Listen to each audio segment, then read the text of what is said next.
NATO बोला हम drone हमलों से निपटने में सक्षम नहीं। रूस के 19 ड्रोन पोलैंड के आसमान से गुजरे थे।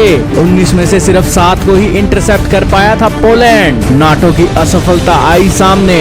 जी हां दोस्तों, बीते सप्ताह पोलैंड के आसमान से रूसी ड्रोन क्या गुजरे, नाटो में हड़कंप मच गया। नाटो ने अपना आर्टिकल तो लागू कर ही दिया, लेकिन अपनी नाकामी के ऊपर भी नाटो देश के लोगों को अवगत कराया और मीटिंग के अंदर कई प्रतिनिधियों ने ड्रोन हमले से निपटने के लिए नाटो की तैयारियों पर सवाल खड़े कर दिए।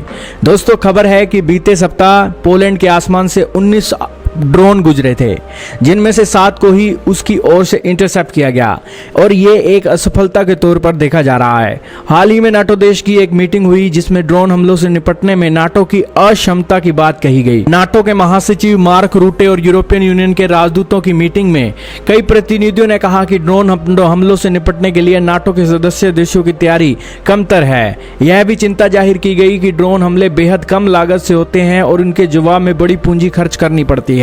इस दौरान एक तथ्य भी पेश किया गया जिसकी ओर से कहा गया कि रूस की ओर से करीब $11,000 के ड्रोन से ही हमले किए जाते हैं। उनके जवाब में हमारी तरफ से एयर टू एयर मार करने वाली $4 लाख की मिसाइलें चलाई जाती हैं। यह बेहद खर्चीला और जटिल है। इस संबंध में ऑस्ट्रिया के अखबार कुरियर डेली ने महत्वपूर्ण बात अपनी रिपोर्ट में कही। अखबार लिखता है कि ड्रोन के जवाब में F-35 फाइटर जेट का तैनात किया गया था। इसके अलावा इटली के सर्विलांस प्लेन लगे थे। यही नहीं, जर्मनी पेट्रोइट एयर डिफेंस सिस्टम भी लगा था। इसके बाद भी रूस की ओर से 19 ड्रोन में से 7 को ही इंटरसेप्ट किया गया। यही वजह है कि नाटो देशों ने ड्रोन हमलों से निपटने में अपनी असफलता मानी है। पोलैंड की अथॉरिटीज का भी कहना है कि रूस की ओर से भेजे गए ड्रोन्स में से 3 से 4 को ही मार गिराने में सफलता मिली है। फिलहाल रूसी ड्रोन्स के कारण नाटो देशों में हलचल की स्थिति पैदा हो गई है। पोलैंड के आसमान से रूसी ड्रोन गुजरने का संप्रभुता को चैलेंज माना जा रहा है। यहां तक कि पोलैंड ने तो इसी मसले पर यूएनएससी की मीटिंग तक बुला ली। नाटो के अधिकारियों को कहना है कि हम हर ड्रोन की निगरानी या उसे गिराने के लिए हर बार F-35 जैसे फाइटर जेट भी तैनात नहीं कर सकते।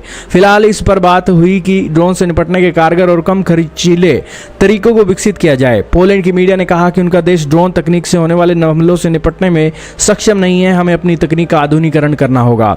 दोस्तों, रूस के ऊपर संप्रभुता का खंडन करने के बाद एक ये बात भी है कि वेस्टर्न कंट्रीज के नाटो के देशों के जो हथियार हैं यूक्रेन के अंदर मौजूद हैं और वो भी रूस के अंदर दोस्तों अटैक करते ही हैं। तो खैर दोस्तों, ये एक लड़ाई कहीं बड़ा रूप ना ले जाए, इसकी ओर एक संकेत, खतरनाक संकेत मिल रहे हैं। आप क्या कहेंगे, कमेंट में बताइएगा।